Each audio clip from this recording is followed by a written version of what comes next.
We're all addicted to our smartphones in ways that would have been unimaginable just a few years ago. And more people are realizing the cost of this. We're going to be looking at what steps we can take to do something about this for ourselves.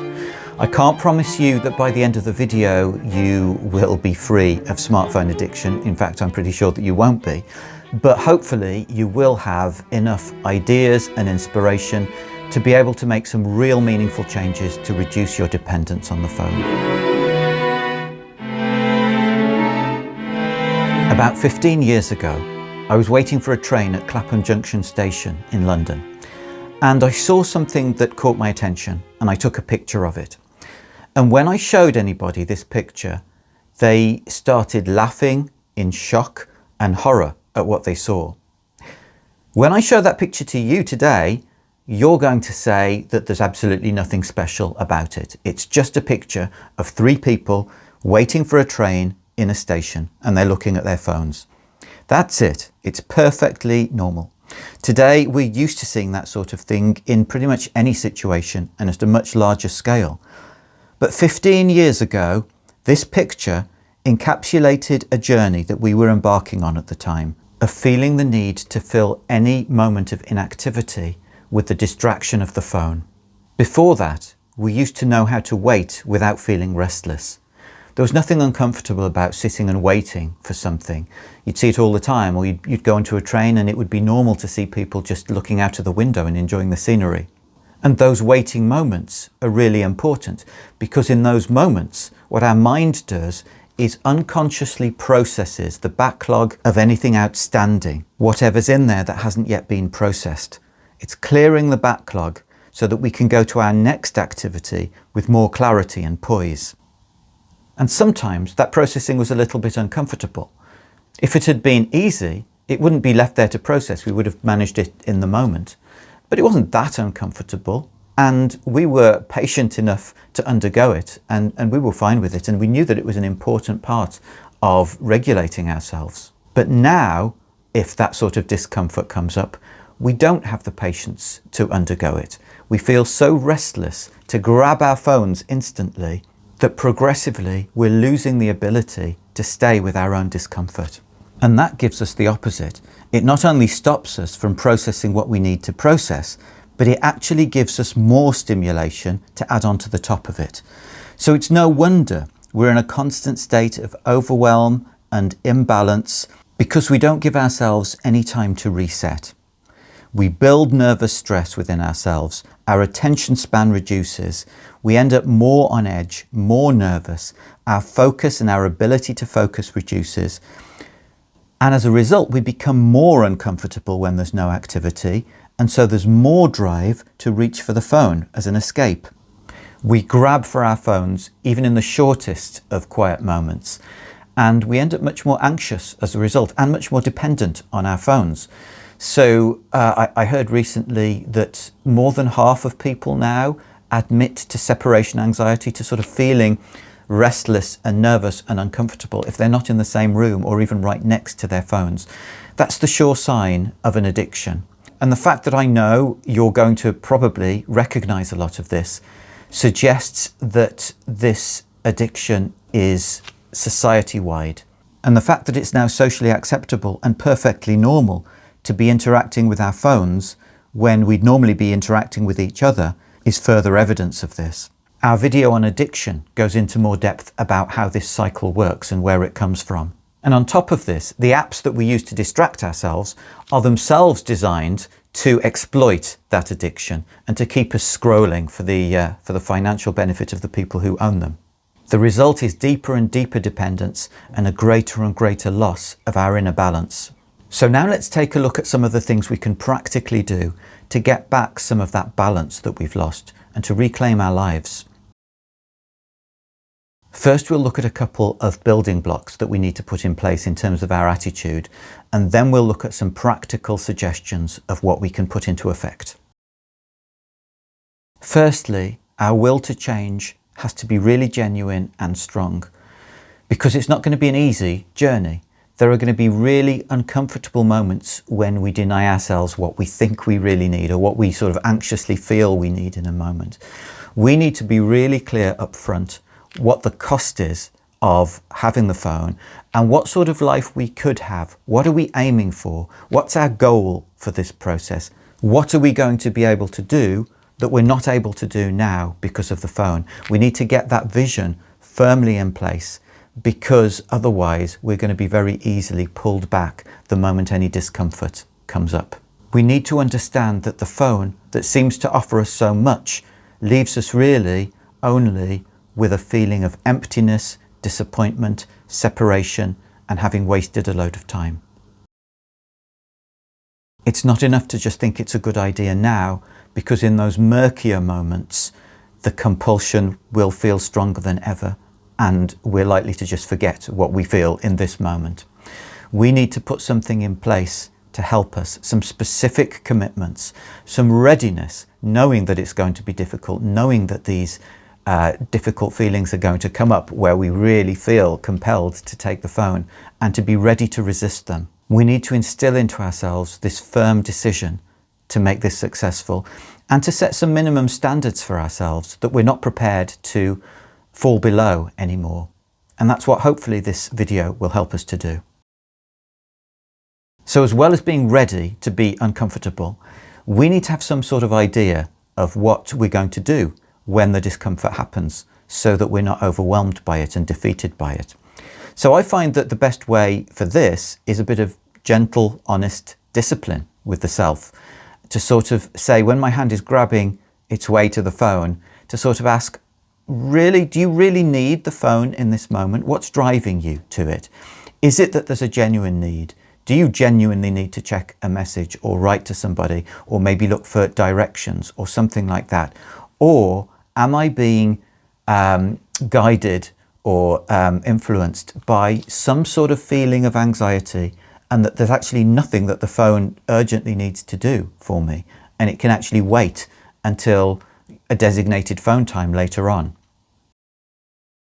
And of course, we need to be realistic. These sorts of addictions have very, very deep roots, and it wouldn't be realistic to expect that within a day or a week or even a month that it's all going to be resolved, and that we're not ever going to sort of fall back into old habits. Sometimes we will. Sometimes we'll break our commitments that we've made to ourselves. Sometimes we'll knowingly make the wrong choice. And that's okay, because it's part of the process. And when it happens, we've got a couple of options of how we treat ourselves. The first is to think that I'm useless and I might as well give up because it's not working, and to feel guilty about it, and then to feel guilty about feeling guilty. And it's really best not to go down that cycle, because that's the most destructive thing to any sort of commitment. And the second way is to simply say, okay, maybe I didn't quite do what I committed to this time, but at least I'm aware now. At least I'm noticing that I didn't do that, which I wasn't able to do before. At least I am doing what I said I would do more often, and I recommit to making it even more often. And then that's a more empowering cycle that you're on, because you're sort of acknowledging what you've achieved. You're accepting that you haven't achieved 100%, which nobody possibly can, and you're reaffirming your commitment to move things forward. That's the way to make progress in any sort of resolution. So let's now look at some practical steps that we can take to reduce our dependence on the phone. When you're starting out at this, managing your phone's notifications is the quickest and easiest way to get some sort of result, and it has the quickest and biggest payoff. Notifications are one of the most poisonous things about a phone, because they totally undermine our efforts to break free of it, and they constantly draw our attention back to the phone. So imagine you've managed to clear a few minutes for yourself, you've forgotten about your phone, and then within the first minute you get a beep, and then another one and another one, and it keeps bringing you back to the phone. And you imagine you're focusing on a piece of work and you hear a beep. What I find is that just hearing the beep, just knowing that there's a message for me, even if I don't check the message, is enough to distract my attention from what I'm doing. Now, we might think we're just distracted from it for a second, but a lot of research shows that when we break our focus on something we're doing by being distracted by something else, it takes much longer than we think it does to get back to full focus. And then we completely lose our attention span because we're getting repeatedly programmed not to give our attention to something. You know, we start to give our attention to something, we get distracted, and over time the body learns it's pointless to give my attention to anything. It's not what I'm built for. It's not what I'm being used for at the moment. Let me adapt. And so we become more scattered, we achieve less in our lives, and we also lose the ability to relax, to just sit and read, to just sit and look out of the window. We're constantly on edge. So there's a simple quick fix. You just go into your phone settings, go to the notification settings and mute all of the applications. I do make some exceptions, so I switch some of them back on the phone, obviously, so people can call me. I switch on texts because it's very rare that anybody texts me, and I never check my texts proactively, so I would miss them if I didn't get the notification, but that doesn't bother me much. I keep on the media players and things like this so that, you know, they don't send you notifications regularly, but if you're using them, it can show you what you're listening to. I keep on the maps so that, you know, if I'm using GPS, I still get the notifications and so on. But I keep it very strict to what I actually do need the notifications for a particular reason, and never ever put the notifications on for email or social media, because those are the most distracting. And this is the easiest action to take, because you just go into the settings once, set it all up, and then you don't have to keep worrying about it. You don't have to keep fighting against the notifications because they've stopped altogether. It's already a huge step forward. Sometimes you'll need to have your phone with you, even if you're not actively using it for long periods and not expecting any urgent calls. And in these sorts of situations, my default is to put it onto flight mode when I'm not using it. That way, I'm able to focus on a work task, or going for a walk in nature, or resting, or reading, or talking to another person without any fear of being interrupted. And I sort of retrain myself away from those notifications that we were talking about to being able to get my attention span back a little bit. So this one involves a little bit more resolve and a little bit more input, because you have to set it onto flight mode each time and resolve to put it back onto flight mode when you've finished what you're doing. But if you get into the habit of this can become second nature quite quickly. And as with any addiction, every time you do this and every time you have a success with it, you feel freer, you feel more empowered, and you're less dependent on the phone. If you find that that's a bit much, or you find the craving is too strong, then as a transition step, one of the things you could do is allow yourself, let's say every hour of quietness, you allow yourself 5 minutes or 10 minutes, it's already quite long, on the phone, and then you have to switch it off again. So for example, you're out for a walk, and you feel that compulsion. You switch on the phone, okay, but you allow yourself, you put an alarm on for 5 minutes from now, and at the end of those 5 minutes, the alarm goes off, and you switch it back onto flight mode. And if you feel a compulsion again in less than an hour, you're simply not allowed to go back to the phone. But you've got the 1 hour to wait for, so there is light at the end of the tunnel. But you know, slowly that will accustom you to longer periods of time without the phone. And each time, again, remember to ask, why am I going for the phone? Is it necessary? Can I endure the discomfort? It will make me stronger. Give yourself these reminders, plant them in advance within you. Do whatever you need to do. If you need to write them down and take them with you and make a discipline to look at them before switching the phone on, that could also be really helpful.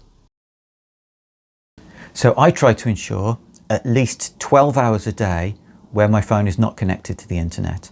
So that dramatically reduces the compulsion to use the phone and the actual phone use during the non-internet time. And 12 hours is already quite short. You know, I'd like to get it longer without internet. And that has an added advantage that the mornings and evenings are protected, because the worst thing that we can do is wake up in the morning and go straight for our phone at that time of day when we're most susceptible to external influences. We've just woken up, we're setting ourselves up for the day. If we look anxiously at our phone and check our emails and check our social media feeds first thing, we're really establishing that as a mood and as a pattern for the rest of the day. It's so important to clear the first 2 or 3 hours of the day, at least after waking, and try and avoid phone use altogether during that time. Same in the evening when we're setting ourselves up for sleep and for rest and to rejuvenate ourselves. you know, again, the worst thing we can do is to be on our phones, checking our messages, replying to things, having all of the emotions that those messages give us, as well as the dopamine we get from the phone, and then going to sleep from that position. The quality of our sleep is going to be much, much less powerful. So ideally, we keep a couple of hours or more in the morning after waking, and a couple of hours or more before sleeping, of not going to the phone and not using the internet especially. I do allow myself one exception, and that is if I want to take a meditation sitting on the Heartfulness meditation app.